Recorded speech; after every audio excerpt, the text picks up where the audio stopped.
நரேந்திர மோடி அவர்கள் 3வது முறையாக பிரைம் மினிஸ்டர் ஆகி அவருடைய ஆட்சியை வந்து நடத்திட்டு இருக்கிறாரு.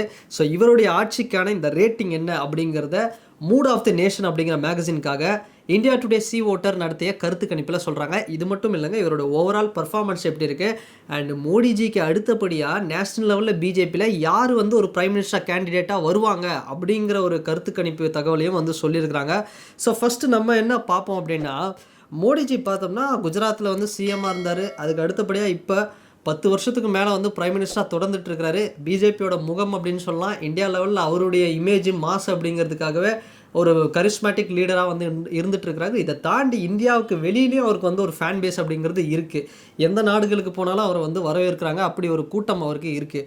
ஸோ அப்படி இருக்கக்கூடிய மோடிஜி என்னதான் இருந்தாலும் அவருக்கும் வந்து ஏஜ் ஆகுது, ஒரு ரிட்டையர்மெண்ட் அப்படிங்கிறது கூட வரலாம் இல்லையா, அரசியலேருந்து ஒரு ஓய்வு பெறலாம். ஏன்னா ஏஜிங் அப்படிங்கிறது காரணத்தினால அப்படி ஒரு வேளை அவர் வந்து போனார் அப்படின்னா அவருடைய இடத்த யார் பிடிப்பா அப்படிங்கிற ஒரு சுவாரஸ்யமான கருத்து கணிப்பெலாம் இருக்குங்க. ஸோ இப்போதைக்கு அவருடைய ஆட்சி எப்படி இருக்குது, இப்போ நடந்துக்கிட்டு இருக்கிற இந்த 3வது முறையாக ஹேட்ரிக் அடித்தாருங்களா, இதுக்கான ரேட்டிங் என்ன அப்படிங்கிறத ஃபஸ்ட் நம்ம பார்த்துருவோம்.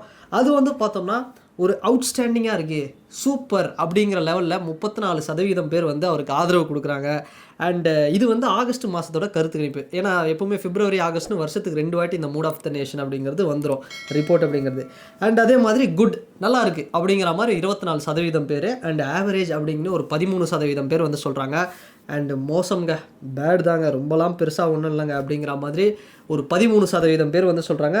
அண்டு ரொம்ப மோசம்ங்க அப்படிங்கிற மாதிரி ஒரு 14% பேர் சொல்கிறாங்க.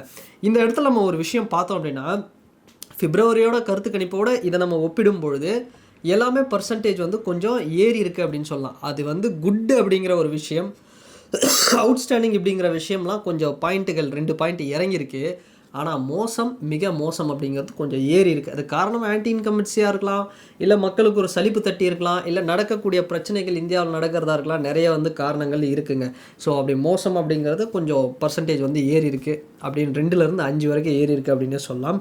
அண்ட் இதை தாண்டி ஓவராலாக அவருடைய பர்ஃபார்மன்ஸ் எப்படிங்க இருக்குது அதை நம்ம பார்த்தோம் அப்படின்னா, ஆகஸ்ட் ரிப்போர்ட் படி நல்லா இருக்குது, ரொம்ப நல்லா இருக்குது, சூப்பர், எக்ஸலண்ட், மார்வலஸ் அப்படின்னு 58% பேர் வந்து சொல்லியிருக்கிறாங்க. அட் த சேம் டைம் மோசம், ரொம்ப மோசம் அப்படிங்கிற மாதிரி ஒரு 26% பேர் சொல்லியிருக்கிறாங்க. இதுவும் பார்த்தோம் அப்படின்னா லாஸ்ட் பிப்ரவரியோட கம்பேர் பண்ணும்போது சதவீதம் ஏறி இருக்குது. ஸோ மற்றவர்களோட கருத்து கணிப்பு அப்படிங்கிறதும் அதர் பர்சன்டேஜை நம்ம எடுத்துக்கலாம். ஸோ இந்த லெவலில் வந்து இவருடைய ஆட்சி அப்படிங்கிறதுக்கு ஒரு பர்ஃபார்மன்ஸுக்கு ரேட்டிங் தராங்கங்க. ஸோ இதை தாண்டி இன்னும் முக்கியமான ஒரு மேட்ருக்கு நம்ம வரப்போகிறோம். அதுதான் என்னென்னா, இவருக்கு அடுத்தபடியாக யார், உங்களில் யார் அடுத்த மோடி அப்படிங்கிற மாதிரி வந்து ஒரு கருத்து கணிப்பு. அதாவது கிட்டத்தட்ட பார்த்தோம்னா பிஜேபி யாருப்பா மோடிஜிக்கு அப்புறம் யாருப்பா வரப்போறா அப்படின்னு. ஏன்னா நேஷ்னல் லெவலில் ஒரு சண்டை இருக்குல்ல, யோகி ஆதித்யநாத்தோட சப்போர்ட்டர்ஸ் பார்த்தோம் அப்படின்னா அவர் தாங்க பிரைம் மினிஸ்டர் அப்படிங்கிற மாதிரி சொல்லுவாங்க. இந்த பக்கம் பார்த்தோம் அப்படின்னா அதுக்கு ஒரு பெரிய போட்டியாக இருக்குது. நிர்மலா சீதாராமன் அவர்கள், ராஜ்நாத் சிங், நிதின் கட்கரி, இந்த மாதிரியான மூத்த தலைவர்களுக்குள்ள போட்டி இருக்குது.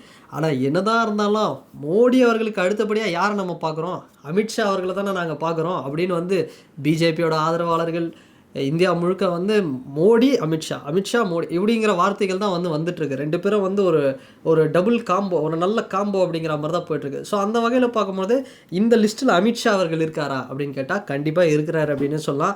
ஸோ இவங்க எல்லாருக்குமான பர்சன்டேஜ் என்ன அப்படிங்கிறத நம்ம இந்த வீடியோவில் வந்து நம்ம இப்போ பார்ப்போம்.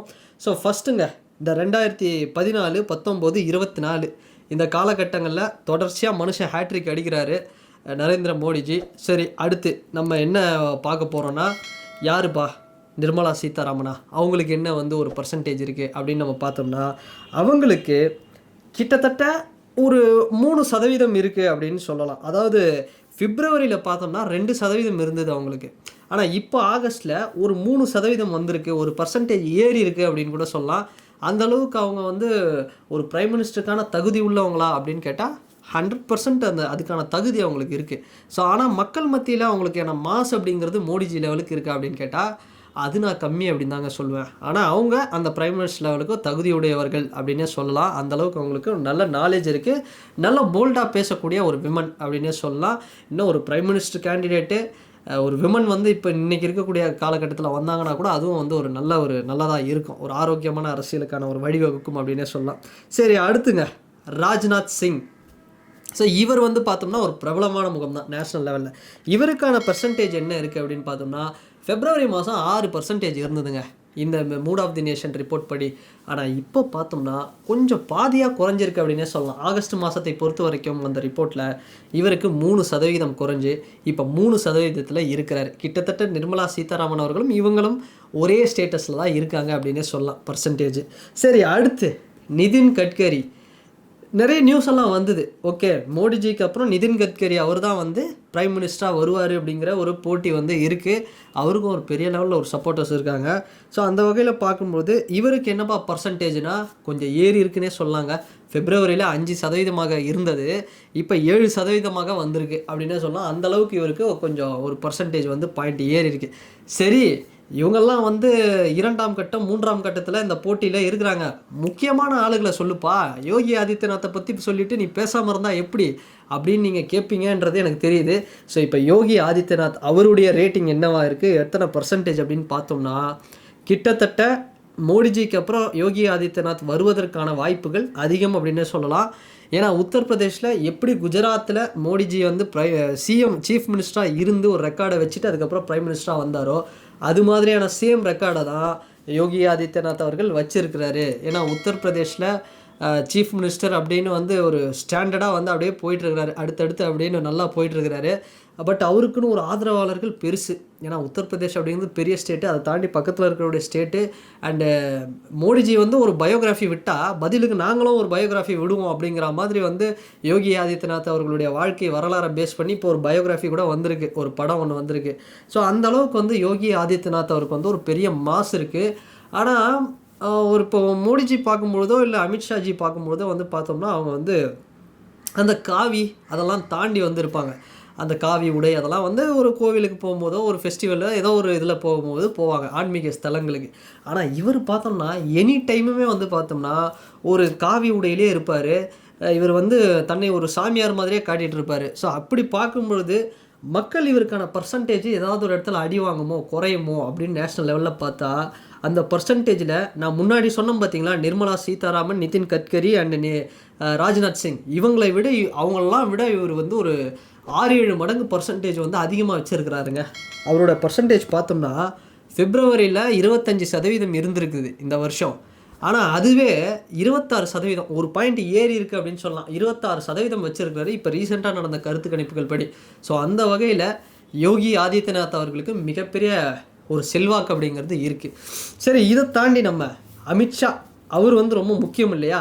ஸோ அவரை பற்றி நம்ம பார்த்தோம் அப்படின்னா 23% அதாவது அவருக்கு வந்து இருக்குது ஒரு பிப்ரவரி மாதத்தில். இப்போது அப்படியே கொஞ்சம் மேலே போய் 28% இப்போதைக்கு அவருக்கு வந்து இருக்குங்க. ஒரு பெரிய லெவலில் ஒரு பர்ஃபார்மன்ஸு ஒரு வச்சுருக்கிறாரு அவருக்கணும். ஏன்னா அவர் தான் இமேஜ். இந்தியாவை எடுத்திங்கன்னா நீங்கள் பிஜேபியில் இப்போ அவர் மோடிஜிக்கு அடுத்து அமித்ஷாஜி தான் இருக்கிறாரு, அதில் எந்த மாற்று கருத்தும் இல்லை. ஸோ அப்படி பார்க்கும்பொழுது இவங்க எல்லாரை விட 28% வச்சு இவர் தான் இப்போ டாப்பில் இருக்கிறாரு. அடுத்த பிரைம் மினிஸ்டராக வர்றதுக்கு அமித்ஷா அவர்களுக்கு தான் மிகப்பெரிய வாய்ப்பு இருக்குது. ஆனால் at the same time Yogi Adityanath எந்த வகையிலும் வந்து கம்மியான ஒரு சதவிகிதம் வச்சில்லை. 2 பேருக்கும் ஒரு 2 பாயிண்ட் 1 பாயிண்டில் தான் அப்படி வந்து ஒரு லீடிங் அப்படிங்கிறது இருக்குது. அதனால் அடுத்து வரக்கூடிய மோடிஜிக்கு அடுத்தபடியாக 2 பேருக்கு தான் மிகப்பெரிய போட்டி இருக்கும். ஒன்று யோகி ஆதித்யநாத் அண்ட் அமித்ஷாஜி. இவங்க 2 பேருக்கு தான் வந்து பார்த்தோம் அப்படின்னா ஒரு மிகப்பெரிய ஒரு போட்டி அப்படிங்கிறது இருக்கும். ஸோ எப்படி பேட்டில் அப்படிங்கிறது நம்ம அந்த டைமில் தான் முடிவு எடுப்பாங்க. ஸோ ஆர்எஸ்எஸ் அவங்க என்ன ஒரு டெசிஷன் எடுக்கிறாங்க, பிஜேபி சைட்லேருந்து என்ன டெசிஷன், இது தாண்டி நேஷ்னல் லெவலில் ஒரு போல் அப்படிங்கிறது இருக்குல்ல, ஒப்பீனியன் அப்படிங்கிறது யார் வந்தால் நல்லாயிருக்கும். அந்த வகையில் யோகி ஆதித்யநாத் அவர்களா இல்லை அமித்ஷா அவர்களான்னு பார்த்தோம்னா அவங்க 2 பேரில் யார் முடிவு பண்ணுறது அப்படிங்கிறதே பிஜேபிக்கு ஒரு மிகப்பெரிய சேலஞ்சிங்காக இருக்க போகுதுங்க. இது வந்து நடக்க தான் போகுது ஃப்யூச்சரில். ஸோ அது நம்ம பார்ப்போம். ஸோ இதுதாங்க நாம் இந்த India Today and C voter mood of the nation கருத்து கணிப்பு படி பார்த்தோம் அப்படின்னா இப்போ வந்த ரிப்போர்ட் படி பார்த்தோம்னா இந்த விஷயங்கள் தான் நடந்திருக்கு. ஸோ இதில் உங்களுடைய கருத்துக்கள் என்ன? நீங்கள் யாராவது இந்த வீடியோவில் மோடிஜி அவர்களுடைய ஃபேனாக இருப்பீங்க, ஸோ அவருடைய ஆட்சிக்கு அவருடைய ஓவரால் பர்ஃபார்மன்ஸ்க்கு நீங்கள் என்ன ஒரு ரேட்டிங் கொடுப்பீங்க? நீங்கள் மோடி அவர்களுடைய எதிர்ப்பாளராக இருக்கலாம், ஆதரவாளராக இருக்கலாம், இல்லை நீங்கள் வேறு யாராவது கட்சியை சேர்ந்தவர்களாகவும் இருக்கலாம். ஸோ உங்களோட ரேட்டிங் அவருக்கு என்ன அப்படிங்கிறத கமெண்ட் செக்ஷனில் கொடுங்க. அண்ட் அவருக்கு அடுத்தபடியாக பிரைம் மினிஸ்டரில் அந்த கேட்டகரியில் நிர்மலா சீதாராமன், ராஜ்நாத் சிங், நிதின் கட்கரி, யோகி ஆதித்யநாத், அமித்ஷா இவங்களில் நீங்கள் யாரை சூஸ் பண்ணுவீங்க அப்படிங்கிற உங்களுடைய கருத்துக்களையும் மறக்காமல் இந்த கமெண்ட் செக்ஷனில் பதிவிடுங்க. அண்ட் வேறு ஒரு வீடியோவில் வேற ஒரு கான்டென்ட்டில் நான் உங்களை பார்க்குறேன். பாய்.